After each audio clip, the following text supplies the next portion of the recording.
Coming into the Second World War, the Kriegsmarine had a slightly more coherent plan for commerce raiding than the Kaiserliche Marine had had at the start of World War I.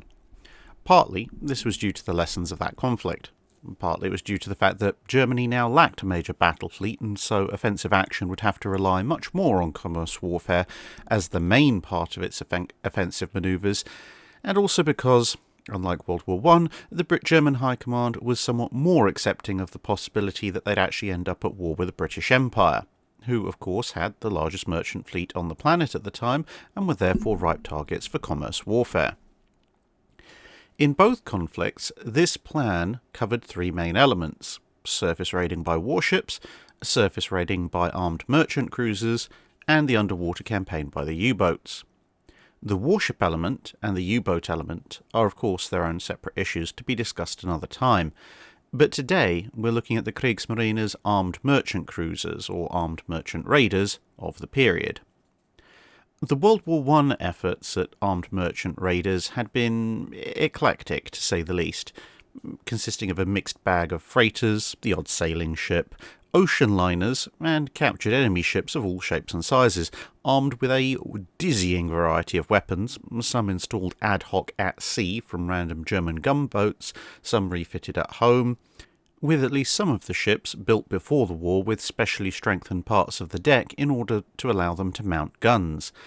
this being a fairly widespread practice at the time amongst various nations, whilst other ships were just having guns installed because the ship happened to be available. In the run-up to World War II, things would be much better thought out. The programme of the government partially subsidising the construction of ships, as long as they had pre-strengthened sections for weapons mounting, continued in many countries, including Germany. But this time the ships themselves, as well as the guns, would be far closer to a set standard of armament, and whilst displacement would still vary somewhat, it was still far more uniform than it had been previously. This would eventually result in a small fleet of 11 vessels that, whilst somewhat underappreciated, would end up doing far more damage to Allied merchant shipping than the 8 major surface warships the Kriegsmarine sent out ever did, costing the Allies merchant ships with a combined gross registered tonnage of well over 750,000 tons, plus the odd warship, in exchange for the use of just over 3,000 officers and men, representing a financial and manpower investment for the entire fleet, which was less than what had been needed just to send Bismarck and Prince Eugen out on their single raiding mission, but with a considerably greater return on investment. In Germany, these were termed Hilfskreuzer, or auxiliary cruiser, and whilst of course some would have more successful careers than others, they have a collectively very interesting story to tell. But they didn't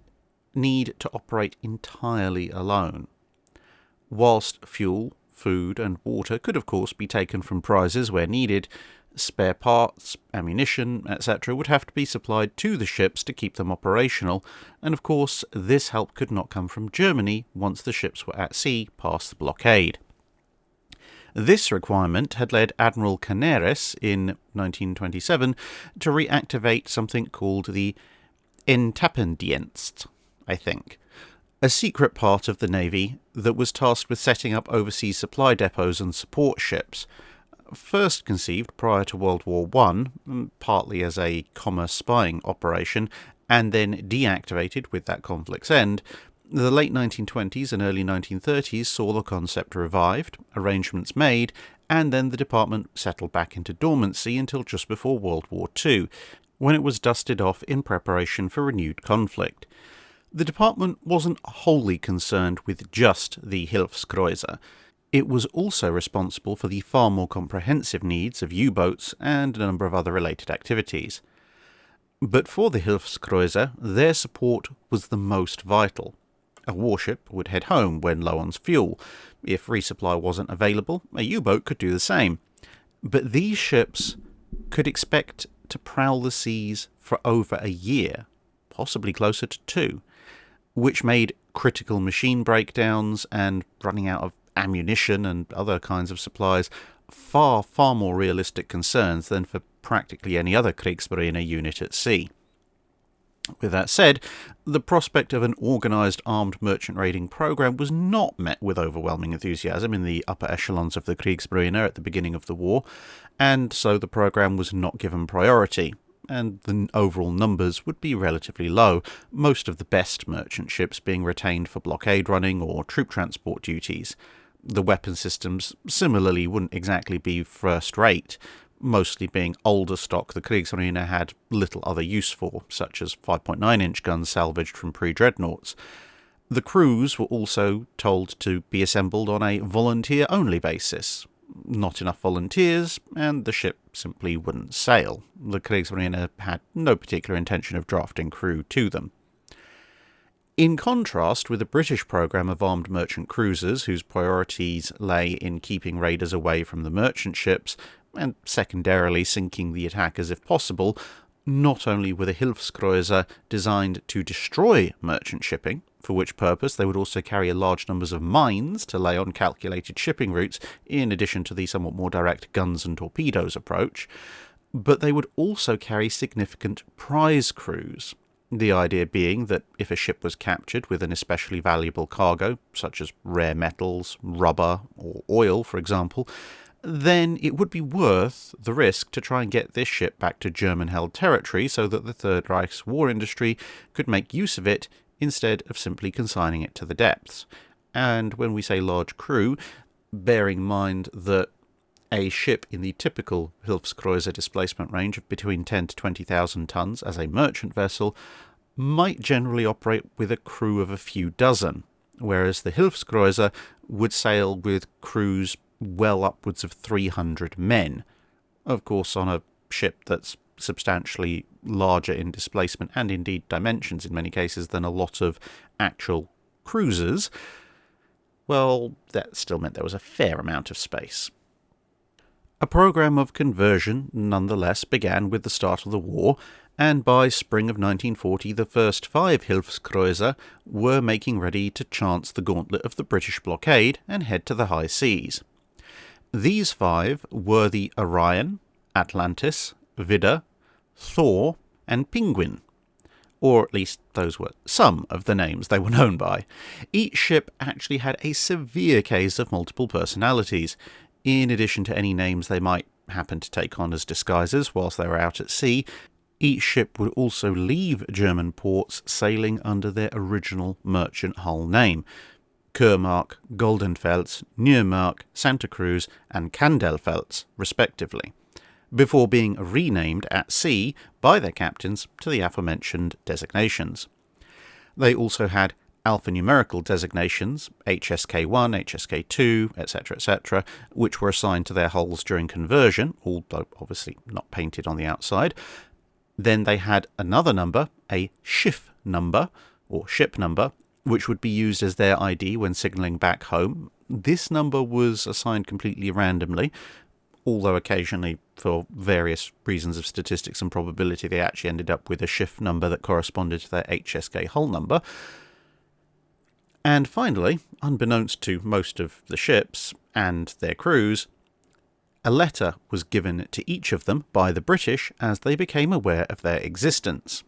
These letters were sequential to the order of discovery, and thus they do not necessarily match their HSK hull numbers. So whilst Orion, HSK-1, was known to the Admiralty as Raider A, because it was the first one that they picked up,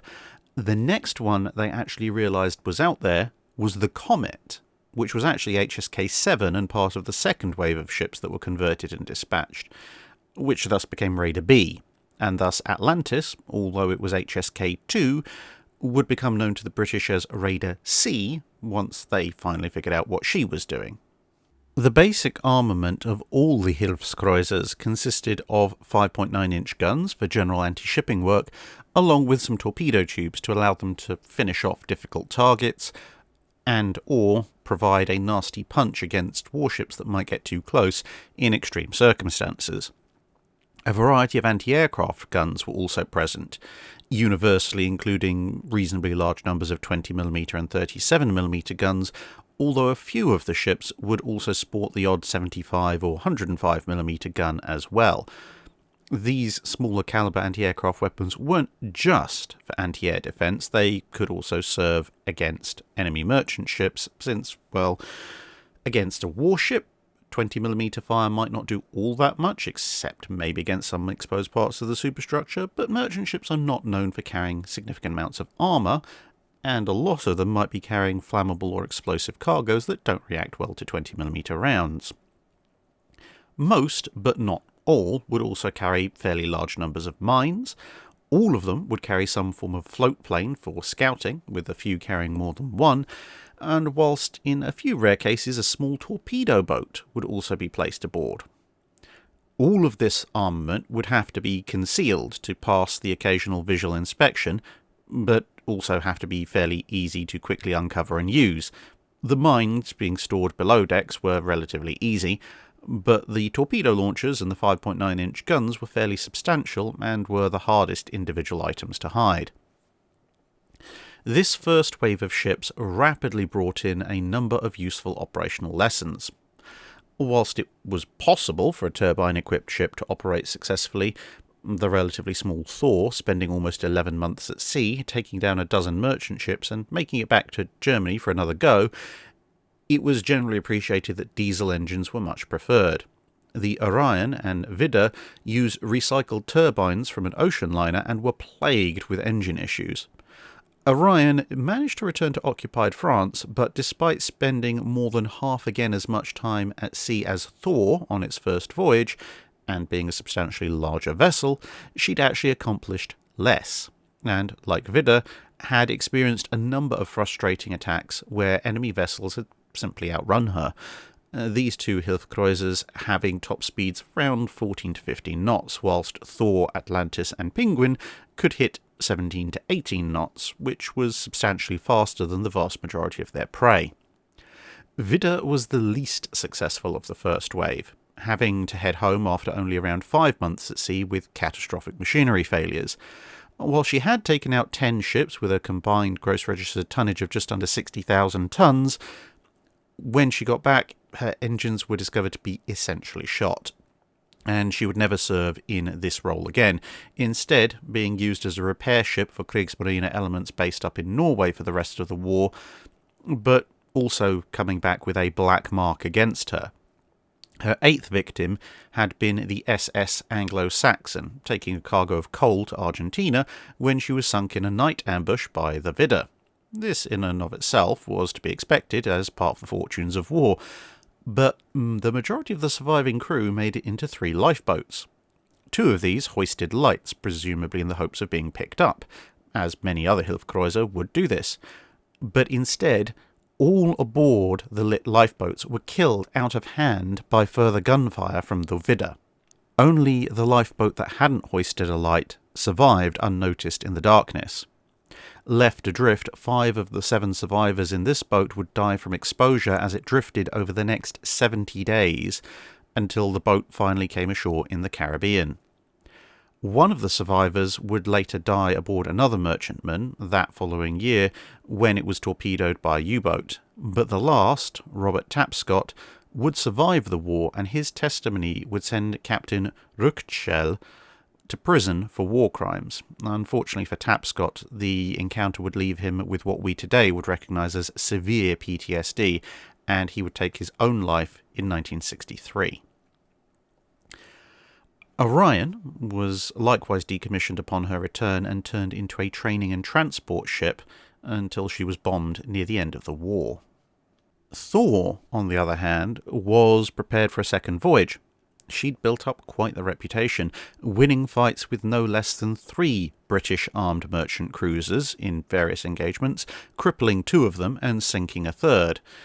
Her second voyage, lasting about as long as the first and netting almost as many ships sunk, along with fooling the cruiser HMS Durban and the armed merchant cruiser Cheshire into letting her pass by pretending to be a British freighter, she found herself at the conclusion of her second voyage in the Indian Ocean. It was 1942 and Japan was in the war on Germany's side, and so she headed for Yokohama to refit in readiness for a 3rd voyage, laying alongside one of the German supply ships, the Uckermark, which had previously gained notoriety under the previous name of Altmark. This vessel was also being refitted to act as Thor's support ship when, on the 20th of November 1942, she undertook the rather unsupportive act of exploding violently, most likely from gasoline fumes left in the cargo hold, which set Thor on fire and left her irreparably damaged, with most of the superstructure blown away. Atlantis, with diesel engines and a decent top speed, spent the better part of 2 entire years at sea, taking out almost a dozen ships amounting to over 144,000 gross registered tons. To put this feat into perspective, when she set sail, Bismarck and Tirpitz were still incomplete hulls in the fitting out basin, and the 2 Scharnhorsts hadn't accomplished much of anything. By the time her voyage came to an end, Bismarck had been completed, commissioned, sailed, and been sunk. Tirpitz had been completed, performed an operational cruise, and was now being prepared to be sent to Norway. And the 2 Scharnhorsts had taken part in the Norway campaign, been damaged, repaired, gone out into the Atlantic as part of Operation Berlin, and were about 2/3 of the way through their exciting stay in Brest. During this voyage, highlights would include the capture of the SS Automedon and a full British analysis of Japanese military strength, plus a highly detailed breakdown of British forces and fortifications in the region, which was duly passed on at the end of 1940 to Japan, giving them some rather valuable intelligence a year ahead of their entry into the war. Other points of interest included meeting up with a few other Axis warships at various points, including a perplexing encounter with a small Italian coastal submarine, the Perla, which had found itself stranded in Italy's holdings in East Africa and resolved to gradually circumnavigate the entirety of the continent in order to make it to France to resume a useful role in the war. A trip that the pint-sized submarine incidentally did actually succeed in making. Still intending to continue her mission, Atlantis would meet her end not due to any fault of her own, but because she'd been ordered to refuel a number of U-boats operating in the South Atlantic. Bletchley Park intercepted the rendezvous order sent to U-126, decoded it, and dispatched the County-class heavy cruiser Devonshire to intercept, which then spotted Atlantis and opened fire at a range well beyond any hope of reply, if indeed Captain Rogue even contemplated the idea of fighting it out with a heavy cruiser, the incoming 8-inch fire quickly destroying the Hilfskreuzer. Pinguin would be the most successful of the first 5 Hilfskreuzers, and indeed the most successful Hilfskreuzer of World War II, period, netting a total of 154,710 gross registered tons sunk or captured, of which around a third was sent back to Germany with valuable cargoes. Her voyage was only about a week short of being a full year, spending part of the early voyage in company with, resupplying, and occasionally towing the submarine UA, which was a submarine under construction for Turkey, based on the Type 9, which had been taken over at the start of the war. Once operating alone, she had a very lucky escape when pursuing the freighter Benevon, whose single 4-inch gun managed to land a hit that placed its shell right next to the 300 mines the raider was carrying. Only a failure to install a fuse on the shell before firing it saved the Pinguin from complete disintegration. Perhaps wary of a repeat of this, a couple of weeks later Pinguin offloaded about a third of her mines to a captured Norwegian tanker, so the newly acquired ship could be used as an auxiliary mine layer. She'd also briefly meet up with the Atlantis, as they shared in topping off their fuel from the aforementioned tanker, before going on to capture pretty much the entire Norwegian whaling fleet in the South Atlantic, briefly leading the small armada of tankers, whale catchers and supply ships, before parcelling them out for other uses or sending them back to German-held territories. After further adventures, including more meetups with other Hilfskreuzers, she would meet her end in the same month as Hood and Bismarck, when the distress calls of her last victim, the tanker British Emperor, were intercepted by another County-class cruiser, this time HMS Cornwall, which, thanks to an electrical failure at the worst possible moment, was actually at first at the wrong end of the gun exchange, before then dropping back out of range of the German guns, making the needed repairs, and then returning accurate fire, which, amongst other things, hit the remaining 130 mines, blowing the ship in two instantly. Unfortunately, along with 341 of the ship's 401-strong crew being killed in the blast, the explosion also claimed the lives of 214 of the 238 prisoners she'd had aboard at the time. The lessons learned in operating this first wave of ships were being absorbed back home, thanks to radio reports, even whilst they were still out at sea. The need for a decent speed, reliable, ideally diesel engines, and a number of other issues were brought together. The ship's successes made Hitler quite the fan of them, and he supported the idea of more being converted and sent out soon. And so, with the Führer on board, albeit not literally, another 6 vessels were rapidly placed under conversion. The Hilfskreuzer's aircraft had also taken part in a number of interesting operations, from flying around in RAF colours, pretending to direct merchant ships in the direction of Royal Navy escorts, which of course turned out to be German raiders, to dropping messages on target ships to convey instructions without the use of radio, and even trailing grappling hooks to rip away ships' radio lines, so that they couldn't call for help even if they wanted to. The new 6 vessels would be named, in order of their HSX designation, Stier, Comet, Cormoran, Michael, Coronel, and Hansa, formerly the Cairo, Cornet, Stiermark, Bielsko, Togo, and Glengarry, respectively. With the greater favour of German High Command now backing them, these ships were generally in much better condition than the first 5. Better built, and overall more suited for the life of a Hilfskreuzer than those first 5 ships had ever been. Unfortunately, the capabilities of the British blockade and commerce protection units had also improved considerably as well, which would then be to these ships' detriment. Only 4 out of the 6 ships would actually reach open water. Coronel, which had been requisitioned at the start of the war for Kriegsmarine service and had already seen action as a transport and supply ship for the invasion of Norway, had then been turned into a mine layer in anticipation of supporting Operation Sea Lion, before being converted again, now into a Hilfskreuzer in late 1942, attempted to break out in early 1943, but between British intelligence learning of her sailing, bad weather, running aground twice, and repeated air attack, she only made it as far as Boulogne, where the damage was found to be bad enough to compel her to return to Germany, where she would be converted again into a big minesweeper, and then for a 5th time into a night fighter control ship before the end of the war. Hansa was converted over the winter of 1942 and 1943,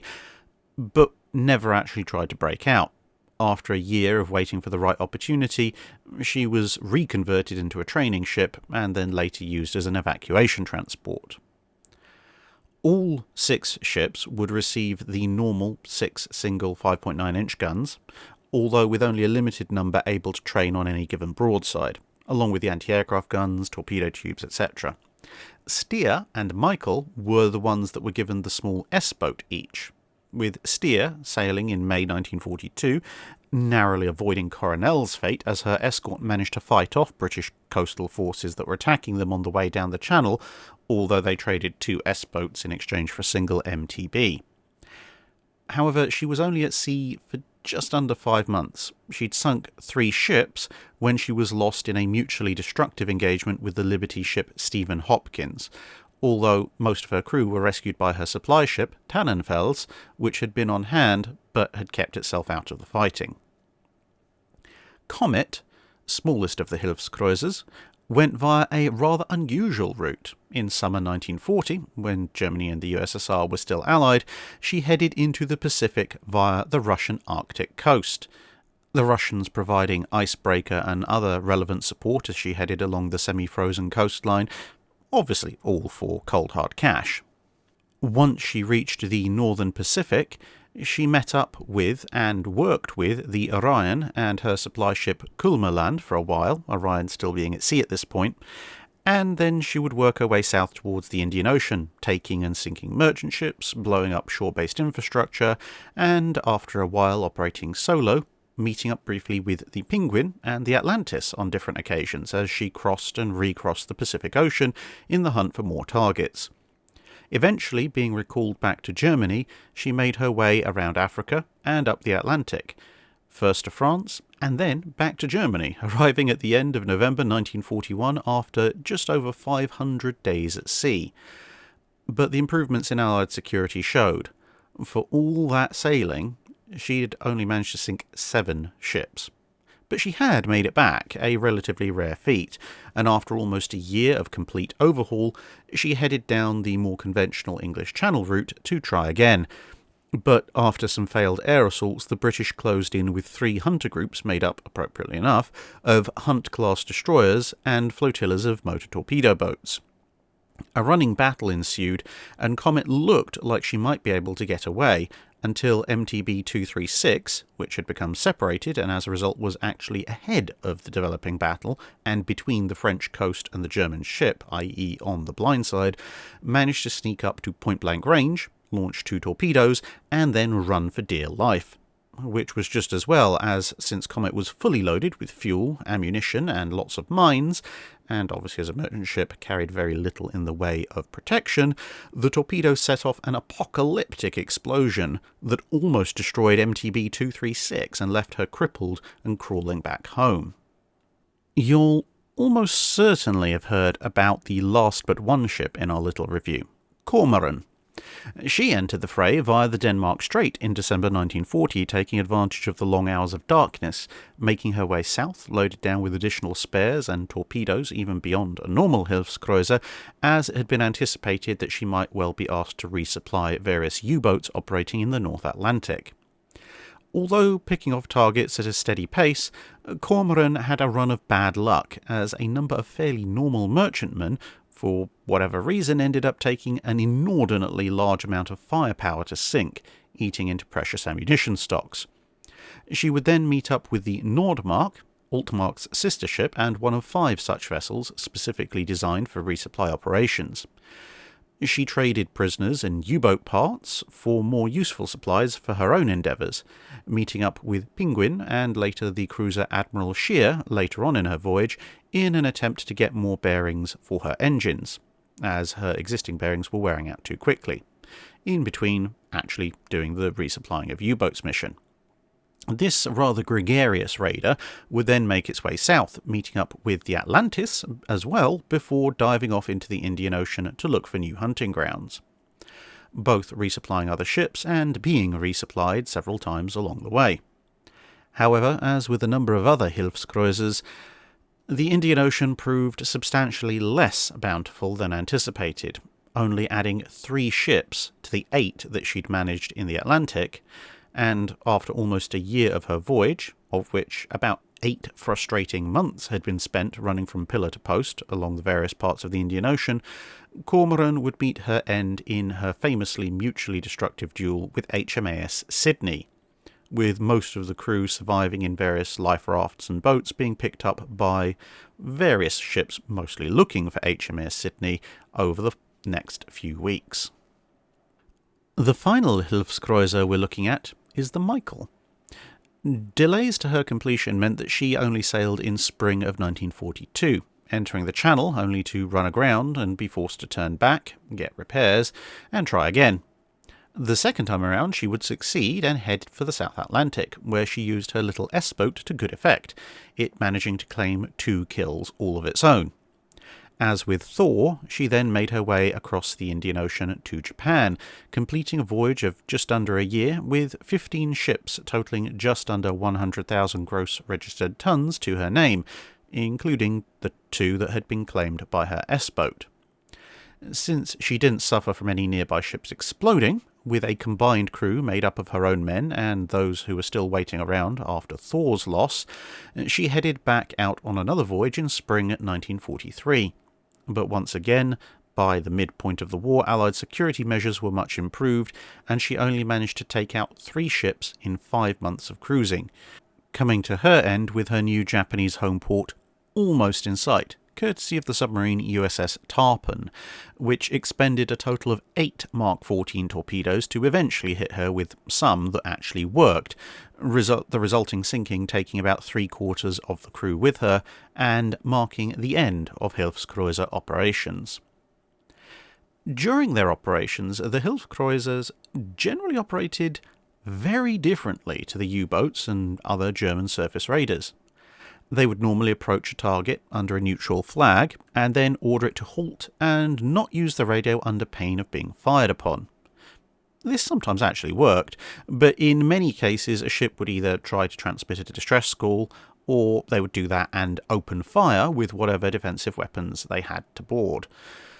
In this respect, the considerable armament, professional naval crew, and basic fire control equipment equipped aboard the German ships would generally allow the Hilfskreuzer to overwhelm any target that it had to, at least as far as merchant ships went, although they were of course still no match for proper warships that it chose to engage at range, as the County class would prove, being something of a nemesis class for the Hilfskreuzers. Once a target ship was either compliant or disabled, a boarding party would be sent over, and then one of three choices would have to be made. Either the ship would be stripped of anything of value, especially food and fuel supplies, the crew made prisoners, and the ship scuttled or otherwise sunk, or the ship's cargo, if valuable enough as previously mentioned, would be sent back to Germany with a prize crew. Occasionally, whilst the cargo itself might not be too valuable, if the ship was a good catch, it might be sent back for that reason. The final option, which was occasionally exercised, was to take the ship and then commission it as an auxiliary raider or supply ship to help spread the love of the Hilfskreuzer program around. Since most of the Hilfskreuzers were fairly substantial vessels of between 10 and 20,000 tons, they had plenty of space aboard for cargo, prisoners, and the large crews they needed to supply various prize crews. But these tactics had to evolve with the times. At first, the above-mentioned tactics generally worked, but by the end of 1940 the British Admiralty had ordered all ships to use their radio when approached by solo, mysterious vessels, regardless of threat or indeed risk. This led to the development of the scout aircraft with their radio line-cutting hook, as mentioned earlier. But as things escalated again, even this couldn't guarantee a ship's silence, and so most Hilfskreuzer turned to identifying a target by day, at a distance, and then closing under the cover of night and attacking by surprise, forcing the ship to yield before they had a chance to use their radio, most of the time anyway. Other tactics were occasionally tried, like the use of S-boats, but these weren't favoured by most, as by that time Germany badly needed resources, and a torpedo target was one that was never going to make it back to German-held European ports.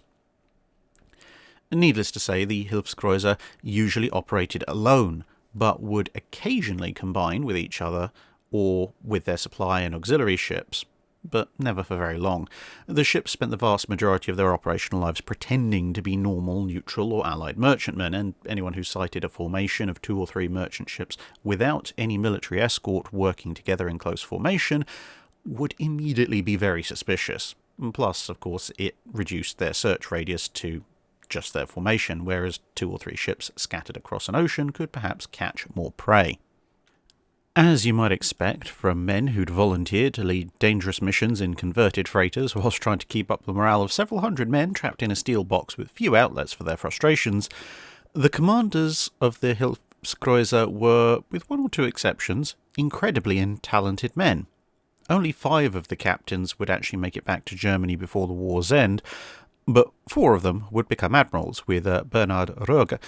captain of the Atlantis, keeping his rank and career post-war when he applied to join the Federal German Navy when it was formed, entering it as a rear admiral.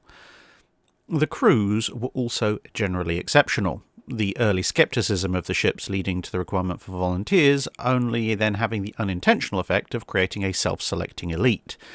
These generally exhibited some of the best behaviour attributed to Kriegsmarine crews, with the exceptions of the voyages of Widder and Michael under the command of von Rückenstahl, the man who ordered the massacre of the 2 lifeboats full of survivors. But otherwise, captured crew generally found their German captors relatively hospitable and friendly. The Hilfskreuzer were fairly well equipped with books, films, and other entertainments that included occasional swimming pools, which did help alleviate some of the boredom that could come from months at sea without even a sight of land. In return, the crews had to be quick on their feet. When an aircraft, warship, or other vessel was spotted that the Hilfskreuzer wanted to deceive rather than attack, selected parts of the crew would have to put on something of a show to convince the observers that they were just another regular merchant vessel.